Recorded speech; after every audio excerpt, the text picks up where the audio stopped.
اعوذ باللہ من الشیطان الرجیم بسم اللہ الرحمن الرحیم۔ محترم ناظرین السلام علیکم، آپ کا میزبان احمد عباس زیدی پروگرام استخارہ اور وظائف ایک بار پھر لے کے آپ کی خدمت میں حاضر ہے۔ ہمیشہ کی طرح ہمارے ساتھ ہمارے مہمان مولانا فدا حسین بخاری صاحب تشریف فرمائے، میں ان کو خوش آمدید کہتا ہوں۔ محترم ناظرین، جیسا کہ آپ جانتے ہیں ہمارے پروگرام کچھ یوں ہے کہ پہلے چند قرآن پاک کی آیات کی تلاوت فرما کر اس کا ترجمہ اور مختصراً سی تشریح مولانا فدا حسین بخاری صاحب آپ کی خدمت میں فرماتے ہیں۔ اس کے بعد لائیو کالز کا سلسلہ شروع ہوتا ہے، جس میں ہم آپ کی کالز شامل کرتے ہیں پروگرام میں وظیفے کے حوالے سے یا استخارے کے حوالے سے۔ تو میں ملتمس ہوں مولانا فدا حسین بخاری صاحب سے کہ اللہ کے بابرکت کلام سے پروگرام کی افتتاح کریں۔ جی بسم اللہ قبلہ۔ اللہم صلی علی محمد۔ اعوذ باللہ من الشیطان الرجیم، بسم اللہ الرحمن الرحیم۔ شروع اللہ کے نام سے جو بڑا مہربان بے شک اور نہایت رحم کرنے والا ہے۔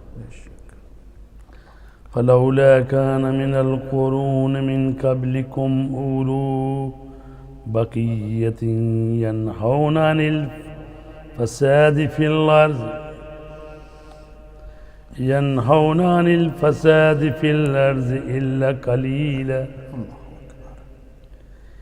إلا قليلا ممن أنجينا منهم واتبع الذين ظلموا ما أترفوا فيه وكانوا مجرمين۔ اللہ اکبر، استغفر اللہ۔ تو تمہارے پہلے والے زمانوں اور نسلوں میں ایسے صاحبان عقل کیوں نہیں پیدا ہوئے جو لوگوں کو زمین میں فساد پھیلانے سے روکتے، اللہ اکبر۔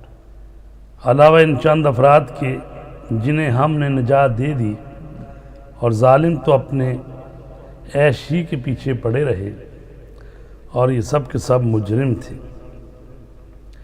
وَمَا كَانَ رَبُّكَ لِيُهْلِكَ الْقُرَىٰ بِظُلْمٍ وَأَهْلُهَا مُصْلِحُونَ، اور آپ کے پروردگار کا کام یہ نہیں ہے کہ کسی قریہ کو ظلم کر کے تباہ کر دے جبکہ اس کے رہنے والے اصلاح کرنے والے ہیں۔ وَلَوْ شَاءَ رَبُّكَ لَجَعَلَ النَّاسَ أُمَّةً وَاحِدَةً وَلَا يَزَالُونَ مُخْتَلِفِينَ إِلَّا مَنْ رَحِمَ رَبُّكَ وَلِذَلِكَ خَلَقَهُمْ وَتَمَّتْ كَلِمَةُ رَبِّكَ لَأَمْلَأَنَّ جَهَنَّمَ مِنَ الْجِنَّةِ وَالنَّاسِ أَجْمَعِينَ۔ اور اگر آپ کا پروردگار چاہ لیتا تو سارے انسانوں کو ایک قوم بنا دیتا، لیکن وہ جبر نہیں کرتا ہے، لہٰذا یہ ہمیشہ مختلف ہی رہیں گے، علاوہ ان کے جن پر خدا نے رحم کر دیا ہو، اور اسی لیے انہیں پیدا کیا ہے۔ اور آپ کے پروردگار کی یہ بات قطعی حق ہے کہ ہم جہنم کو انسانوں اور جنوں سے بھر کر رہیں گے۔ وَكُلًّا نَّقُصُّ عَلَيْكَ مِنْ أَنبَاءِ الرُّسُلِ مَا نُثَبِّتُ بِهِ فُؤَادَكَ وَجَاءَكَ فِي هَٰذِهِ الْحَقُّ وَمَوْعِظَةٌ وَذِكْرَىٰ لِلْمُؤْمِنِينَ۔ اور ہم قدیم رسولوں کے واقعات آپ سے بیان کر رہے ہیں کہ ان کے ذریعے آپ کے دل کو مضبوط رکھیں، اور ان واقعات میں حق، نصیحت اور صاحبان ایمان کے لیے سامان عبرت بھی ہے۔ وَقُلْ لِلَّذِينَ لَا يُؤْمِنُونَ اعْمَلُوا عَلَىٰ مَكَانَتِكُمْ إِنَّا عَامِلُونَ، اور آپ ان بے ایمانوں سے کہہ دیں تم اپنی جگہ پر کام کرو اور ہم اپنی جگہ پر اپنا کام کر رہے ہیں، اور پھر انتظار کرو کہ ہم بھی انتظار کرنے والے ہیں۔ وَلِلَّهِ غَيْبُ السَّمَاوَاتِ وَالْأَرْضِ وَإِلَيْهِ يُرْجَعُ الْأَمْرُ كُلُّهُ فَاعْبُدْهُ وَتَوَكَّلْ عَلَيْهِ وَمَا رَبُّكَ بِغَافِلٍ عَمَّا تَعْمَلُونَ۔ اور اللہ ہی کے لیے آسمان اور زمین کا کل غائب ہے اور اسی کی طرف تمام امور کی بازگشت ہے، لہٰذا آپ اسی کی عبادت کریں اور اسی پر اعتماد کریں کہ آپ کا رب لوگوں کے اعمال سے غافل نہیں ہے۔ عزیزان گرامی، آج ہم نے سورہ ہود کی آخری چند آیتیں آپ کی سامنے تلاوت کی اور ترجمہ کیا، اور مختصر سی تشریح اس طرح سے ہے کہ فرمایا گیا ہے بسم اللہ فَلَوْلَا كَانَ مِنَ الْقُرُونِ مِنْ قَبْلِكُمْ، تو تمہارے پہلے والے زمانوں اور نسلوں میں ایسے صاحبان عقل کیوں نہیں پیدا ہوئے جو لوگوں کو زمین میں فساد پھیلانے سے روکتے۔ اور اس کے بعد فرمایا کہ اللہ تبارک تعالیٰ ایسا نہیں کرتا کہ کسی پر ظلم کرے، ایسی بستی کو ہلاک کر دے کہ جس کے لوگ جو ہیں وہ اصلاح کرنے والے ہوں۔ قوموں پر عذاب کا باعث ان کا اپنا ظلم ہوتا ہے، اور ان کے مسئول وہ افراد بھی ہوتے ہیں جو صاحبان علم و عقل ہوتے ہیں اور پھر بھی فساد اور منکرات سے نہیں کرتے ہیں۔ نہی عن المنکر مذہب کے اہم ترین واجبات میں سے ہے، تو لہٰذا جو لوگ جن کا فریضہ ہے کہ وہ امر بالمعروف کریں، نہی از منکر کریں، وہ نہیں کرتے اور معاشرے میں فساد پھیل جاتا ہے، تو پھر جب وہ ان معاشرے کی تباہی ہوتی ہے تو وہ لوگ بھی پھر درمیان میں وہ بھی پس جاتے ہیں جو کہ اپنا فریضہ ادا نہیں کر رہے ہوتے۔ فرمایا گیا ہے آیت نمبر 120 میں بسم اللہ وَكُلًّا نَقُصُّ عَلَيْكَ مِنْ أَنْبَاءِ الرُّسُلِ مَا نُثَبِّتُ بِهِ فُؤَادَكَ وَجَاءَكَ فِي هَٰذِهِ الْحَقُّ وَمَوْعِظَةٌ وَذِكْرَىٰ لِلْمُؤْمِنِينَ۔ تو یہ آیت دلیل ہے کہ قرآن مجید کہانی یا افسانہ نہیں ہے، بے شک اس کے واقعات کے 4 اسباب ہیں: اطمینان قلب، بیان حق، وعظ و نصیحت اور یاد ربانی۔ یہی 4 امور انسان کے کردار سازی کے عناصر ربا کی حیثیت رکھتے ہیں۔ اور یہ فرمایا اللہ تبارک تعالیٰ اگر چاہتا تو سب کو ایک ہی امت پیدا کر دیتا، لیکن وہ جبر نہیں کرنا چاہتا۔ بے شک تو اختلاف جو ہے وہ انسان کی فطرت کا نتیجہ ہے، جسے بھی عقل دی گئی ہے اور حریت فکر کا مالک بنایا گیا ہے، اس میں اختلاف کا ہونا ضروری ہے۔ اختلاف نظر کا نہ ہونا انسانیت کی موت ہے۔ تو چونکہ یہ فطرت کی بات ہے،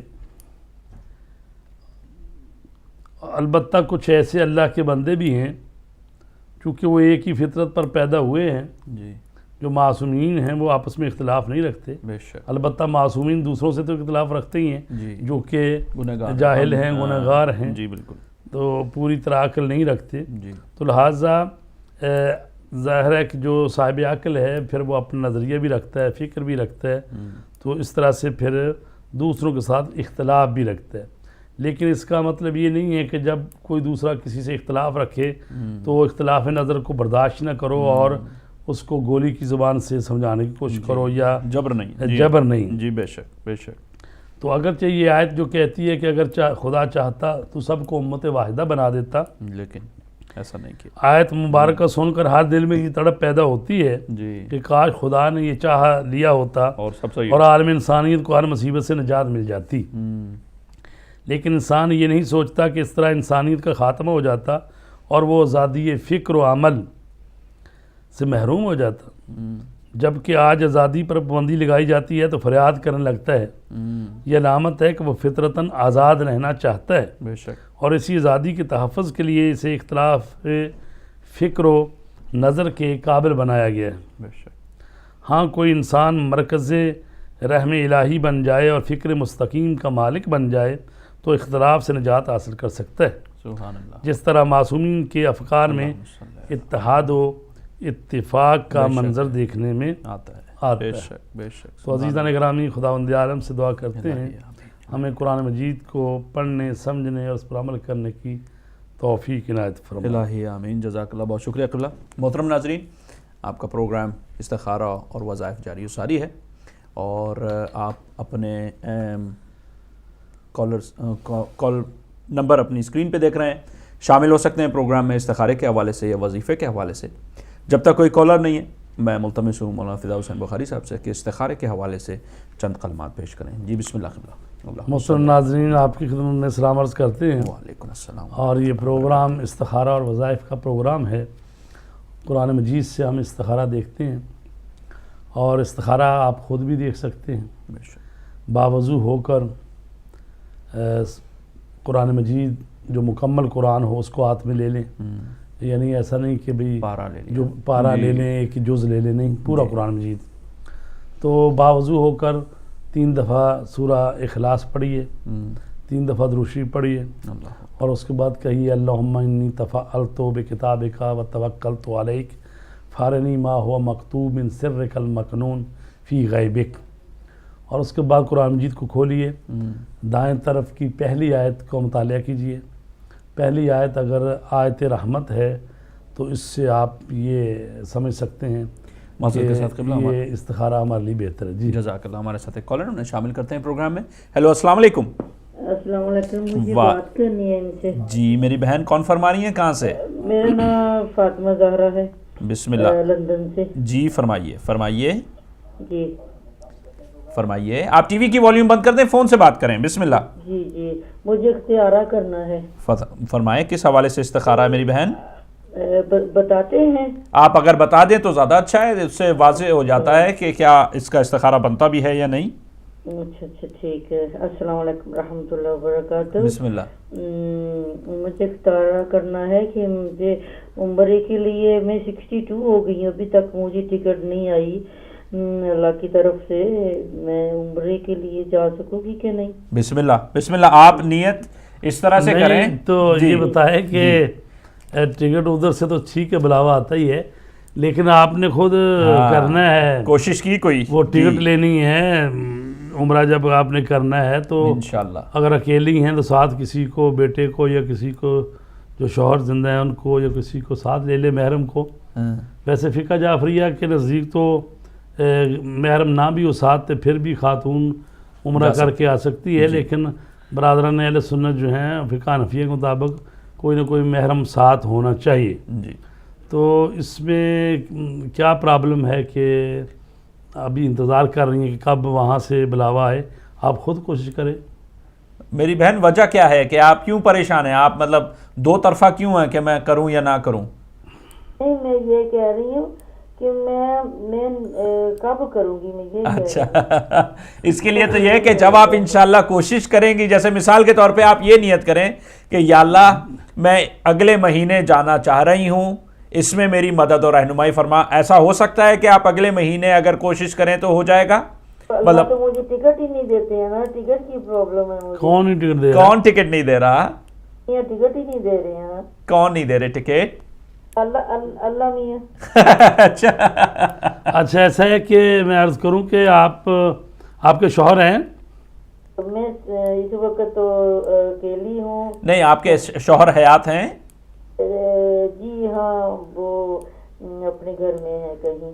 اچھا کہیں ہیں علیحدگی. میں عرض کروں کہ عمرہ کرنا واجب نہیں ہے جی، آپ کے اوپر حج کرنا واجب ہے. اگر آپ کے پاس اتنے پیسے ہیں اور آپ کے اپنے پیسے ہیں کہ آپ سعودی عرب جا سکیں اور وہاں سے آ سکیں اور خرچہ پورا ہو جائے آپ کا، تو پھر تو آپ پر حج فرض ہوتا ہے. واجب ہے تو عمرہ فرض نہیں ہوتا، حج فرض ہوتا ہے. تو لہٰذا آپ حج کے لیے کوشش کریں. جب حج کا موسم آئے تو اس وقت آپ کسی کاروان کے ساتھ حج کرنے کے لیے جائیں. تو قرضہ دینا مقصد 2000 پاؤنڈ. دیکھیں اگر قرضے وغیرہ دینے ہیں تو پھر تو آپ کی استطاعت نہ ہوئی. استطاعت ہوتی ہے جب آدمی کے اوپر قرضے وغیرہ نہ ہوں اور مثلا آج کل 3500 یا 4000 پاؤنڈ لگتا ہے حج کے لیے جی یو کے سے، تو اتنے پیسے آپ کے پاس ہوں اور پھر جب آپ واپس آئیں تو فقیر نہ ہو جائیں، پھر آپ دوسروں کے سامنے ہاتھ نہ پھیلائیں، جی تو پہلے ہی فقیر ہوں. بس پھر ادھر ہی اللہ اللہ کریں. ہاں نہیں تو پھر آپ پہ واجب نہیں ہے، آپ پہ واجب نہیں ہوتا کیونکہ آپ اس قابل نہیں ہیں، ٹھیک ہے، استطاعت نہیں ہے آپ کی. مالی استطاعت ہونی چاہیے اور اس کے علاوہ جو ہے جسمانی جی بھی ہونا چاہیے، یعنی بندہ بیمار نہ ہو، خود وہ اعمال حج کے کر سکتا ہو. تو پیسے مجھے میں جانا چاہتی ہوں نا، میں اپنے رسول پاک کے روزے کی زیارت کرنا چاہتی ہوں صاحب، وہ مدینے کی زیارت کرنا تو پھر پیسے ویسے اکٹھے کریں، کسی کو ساتھ بھتیجے بھانجے کسی کو محرم ساتھ لے جائیں، تو اس کے لیے کوئی کوشش کریں نا، پیسے ویسے اکٹھے کریں تو مطلب انشاءاللہ اللہ بہتر کرے گا، ہو جائے گا. ٹھیک ہے ٹھیک ہے، آپ نے کام کرنا ہے، آپ نے ہمت باندھنی ہے اور کوشش کرنی ہے تو ہی ہوگا. ٹھیک ہے، ایک کی ہے، میں زیارت پہ جا رہی ہوں انشاءاللہ اچھی بات ہے. زیارت پہ جا رہی ہوں، کسی نے مجھے کیا، میں اس کے پاس جمع کمیٹی کہی ہے کر کے ٹھیک ہے، ماشاءاللہ اللہ آپ کی زیارتیں قبول فرمائے. الہی آمین. جب زیارت پہ جائیں گی تو وہاں دعا مانگے، وہاں دعا کریں کہ اللہ عمرہ بھی کروائے گا. الہی آمین، بلکہ حج کروائے تو زیادہ اچھا ہے. جزاک مجھے وہاں دعا کروں گی شاید قبول ہو جائے. انشاءاللہ بالکل قبول ہوگا، یاد رکھیں. التماس دعا. جزاک اللہ، بہت شکریہ. السلام علیکم، خدا حافظ. خدا حافظ. جزاک اللہ. جی قبلہ معذرت، آپ استخارے کے حوالے سے وضاحت فرما رہے تھے. بات کر رہے تھے جی کہ استخارہ آپ خود بھی دے سکتے ہیں، بلکہ کہا گیا بہتر ہے کہ جس نے کام کرنا وہ خود استخارہ اپنا خود دیکھے. جی تو جو آیت آئے گی اس کو آپ پڑھ لیں سیدھے ہاتھ پہ. جی ٹھیک ہے نا جی. تو جو دائیں ہاتھ کی جو آیت آئے گی، مثلا اگر آیت آتی ہے بسم اللہ الرحمن الرحیم الف لام میم، اگرچہ یہ بھی ایک آیت ہی ہے، اللہ لا الہ الا هو الحی القیوم، بے شک تو یہ بہت اچھی ہے آیت. آیتیں تو سب اللہ تبارک تعالیٰ کا کلام ہے، یعنی استخارے کی نسبت سے کہہ رہا ہوں جی کہ جس میں رحمت کی بات ہے، اللہ کی وحدانیت کی بات ہے، اللہ کے افعال کی بات ہے، تو خوب ہے، اچھی ہے. لیکن اگر آ جائے ایسی کہ جس میں کہا گیا ہو اولئک الذین لعنہم اللہ، یہی وہ لوگ ہیں جن پر خدا نے لعنت کی ہے، اور جس پر خدا لعنت کر دے آپ پھر اس کا کوئی مددگار نہ پائیں گے. تو اب یہ آیت اگر آ جائے تو ظاہر ہے کہ یہ تو اللہ کی رحمت سے دوری والی آیت ہے. تو یہ اگر آیت آ جائے تو اس کا مطلب یہ ہے کہ انسان کو کام نہیں کرنا چاہیے، چونکہ آیت جو ہے نا وہ منع والی آیت ہے. ٹھیک ہے نہیں. اور اگر ایسی آیت آ جائے لا يحب اللہ الجہر بالسوء من القول الا من ظلم، اللہ مظلوم کے علاوہ کسی کی طرف سے بھی علان برا کہنے کو پسند نہیں کرتا. ٹھیک ہے. تو یہ ہے کہ دوسروں کو برا بھلا کہنا علان اللہ پسند نہیں کرتا، مگر وہ الا من ظلم، جس پر ظلم ہوا ہے، مظلوم جو ہے اپنا ظلم بیان کر سکتا ہے اونچی آواز سے. تو مثلا یہ جو آیت آئی ہے تو اس کو درمیانہ استخارہ ہم کہتے ہیں. تو لہٰذا یہ دیکھنا پڑتا ہے کہ وہ جو آیت آئی ہے اس کا کیا مطلب ہے، تو اسی سے پھر یہ چیز اخذ کی جاتی. یہ ہے استخارہ جو قرآن مجید سے دیکھا جاتا ہے. بسم اللہ. ایک استخارہ یہ ہے، اس کو کہتے ہیں استخارہ رکہ، یعنی رکے پر لکھا جاتا ہے، کاغذ لے لیں، 6 رکے لے لیں، 6 کاغذ کے ٹکڑے، اس پر 3 پر لکھیں افعل، یعنی اس کام کو انجام دو، اور 3 پر لکھ دیں لا تفعل، اس کو یعنی انجام نہ دیں، نہ کریں. تو ان 6 رکوں کو آپس میں ملا کے تو آپ جہاں نماز پڑھیں گے سجادے کے نیچے ان 6 رکوں کو رکھیں. 2 رکعت نماز حاجت پہلے پڑھیں کہ میں 2 رکعت نماز حاجت پڑھتا ہوں میرے اللہ، اور میں استخارہ کرانا چاہتا ہوں، تو اس میں میرے لیے جو بہتر ہے وہ عطا فرما دے. تو 2 رکعت نماز پڑھ کے اس کے بعد وہ 6 رکے جو لکھے ہوئے تھے ان کو ایک ایک کر کے نکال لیں گے. 3 رکوں کو نکالیں گے باہر. اگر تینوں رکوں پہ لکھا ہو افعل افعل افعل تو اس کا مطلب بہت اچھا ہے، بہترین ہے، اس کو کرنا چاہیے. اگر لکھا ہے 2 پر افعل اور 1 پر لکھا ہے لا تفعل تو اس کا مطلب یہ درمیان ہے، متوسط ہے، ٹھیک ہے. اور اگر تینوں پر لکھا ہے لا تفعل تو پھر اس کا مطلب منع آ رہا ہے. تو یہ استخارہ اس کو کہتے ہیں کہ نماز حاجت پڑھ کے تو رکو اور کاغذوں کی مدد سے دیکھنا. جزاک اللہ قبلہ. اس کو گفتگو کو جاری رکھیں گے انشاءاللہ. ہمارے ساتھ ایک کالر ہیں، انہیں شامل کرتے ہیں پروگرام میں. ہیلو، السلام علیکم. ہاں جی بردر، میں نے بھی ایک استخارہ کروانا ہے. جی میری بہن فرما سکتی ہیں کس حوالے سے استخارہ ہے؟ میں ٹی وی پہ نہیں بتانا چاہتی کہ آواز ٹھیک آئے ہے میری، تو ٹھیک ایسا ہو ہے سکتا ٹھیک ہے. ہے؟ کام جی بالکل کام شرعی ہونا چاہیے اور اس کا استخارہ جی اس کا استخارہ بھی بنتا ہو. بسم اللہ نیت فرمائیں. اللہم صلی علی محمد وآل محمد. اللہم میں نے کر لیا بردر. صلی علی محمد وآل محمد. تو میں یہ قدم اٹھاؤں کہ نہ اٹھاؤں؟ جی بسم اللہ. نہیں، ایک نیت کرنی ہے کہ یا اللہ میں ایک قدم اٹھانے جا رہی ہوں، اس میں میری مدد اور رہنمائی فرما. ٹھیک ہے، اوکے ٹھیک ہے. بسم اللہ بسم اللہ. اللہم صلی علی استغفر اللہ برحمتک صلی علی یا علی مدد. جی اچھا ہے، بسم اللہ. اچھا ہے میری ٹھیک ہے، جو آپ نے نیت کی اس پر عمل کریں. عمل کریں. بسم اللہ کریں. تھینک یو سو مچ. بہت شکریہ. السلام علیکم. التماس سے دعا. السلام علیکم. خدا حافظ. یعنی مدد. جی قبلہ تیسرے رکعے کے جی تو دوسرا طریقہ بھی ہے کہ آپ 2 رکعت نماز پڑھیں اور سو جائیں اور اس میں یہ کہیں کہ پروردگار مجھے سوتے ہوئے اشارہ ہو جائے. اللہ اکبر. ٹھیک ہے، وہ استخارہ کی دعا بھی ہے، وہ بھی پڑھنی پڑتی ہے. تو سو جائیں گے آپ. تو اس میں اگر آپ سفید دھاری یا نور کی دھاری یا صبح کا جب سفیدی ہوتی ہے وہ دیکھیں یا سبز رنگ دیکھیں تو اس سے یہ اشارہ پالیں کہ آپ کو گرین لائن مل گئی. جی ماشاءاللہ. معذرت کے ساتھ اس گفتگو کو انشاءاللہ جاری رکھیں گے. ہیلو السلام علیکم. جی السلام علیکم. وعلیکم السلام. میرے بھائی کون فرما رہے ہیں، کہاں سے؟ بھائی میرا نام اسکر ہے. جی مینچسٹر سے بات کر رہا ہوں میں. جی بسم اللہ. استخارے کے لیے پلیز میں نے پوچھنا تھا. استخارے کی وضاحت فرما سکتے ہیں؟ کاروبار کے حساب سے کہ کاروباری اگر میں اسی کاروبار میں رہوں تو زیادہ بہتر ہے میرے لیے کہ یا میں سوچوں کہ دوسرا کام بھی ساتھ میں شروع کروں. جی اچھا ٹھیک ہے. کام 2 چیزیں ہو گئیں. آپ یہی ایک وقت میں جی اے اللہ میں جو کام کر رہا ہوں اس کو جاری رکھنا چاہتا ہوں، اس میں میری مدد اور رہنمائی فرما. تو یہ کر میں نیت کروں. بسم اللہ بسم اللہ. نیت کریں. اللہم صلی علی محمد وآل محمد. اللہم صلی علی یا علی مدد مولا علی مدد مولا علی کا سایہ سلام.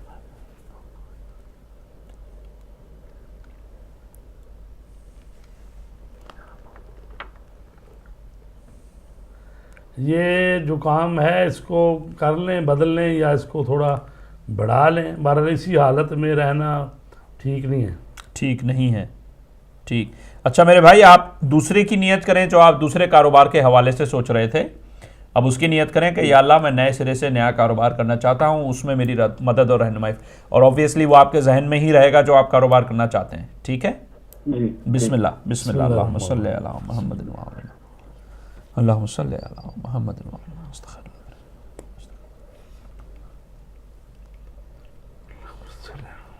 یا علی مدد الحمدللہ رب العالمین یا حسین.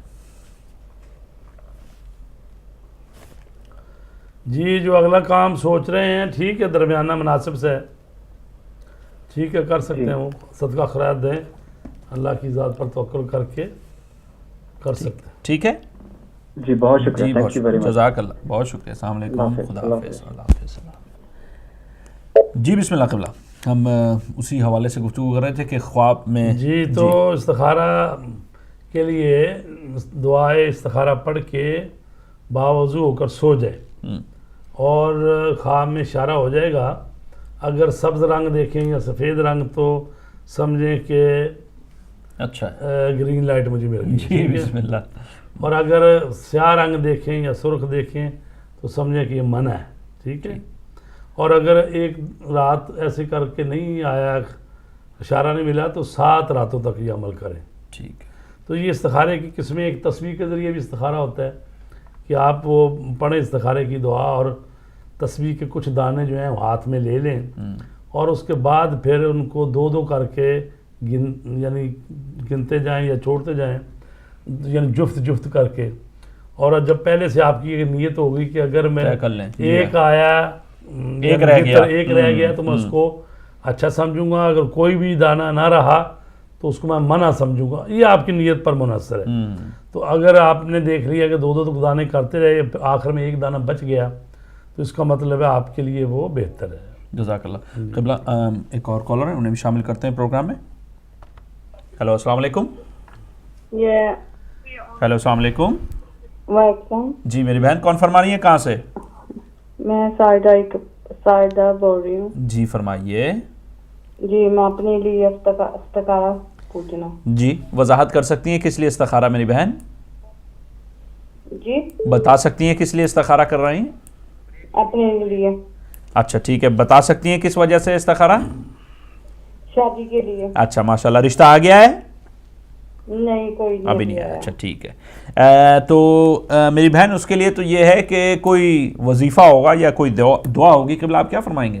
کہنی ابھی رشتہ آیا نہیں ہے تو جی میں ایک یہ ہے کہ سوچ رہی ہیں آپ کہ میں شادی کرنا چاہتی ہوں، جی تو ابھی کوئی رشتہ ذہن میں تو ہے نہیں، لیکن اگر آپ اس نیت سے کریں استخارہ کہ بھی میں شادی کے لیے سوچ رہی ہوں، پروردگار اس میں میری رہنمائی فرما، تو اب پھر کوئی رشتہ آئے تو یعنی آپ پھر دیکھیں اس کو سوچ سمجھ لیں۔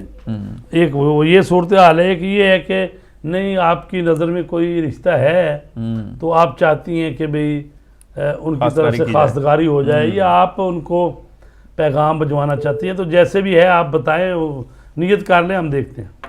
ٹھیک ہے ٹھیک ہے۔ ٹھیک ہے، بسم اللہ نیت کریں۔ اللہ اللہم صلی علی محمد۔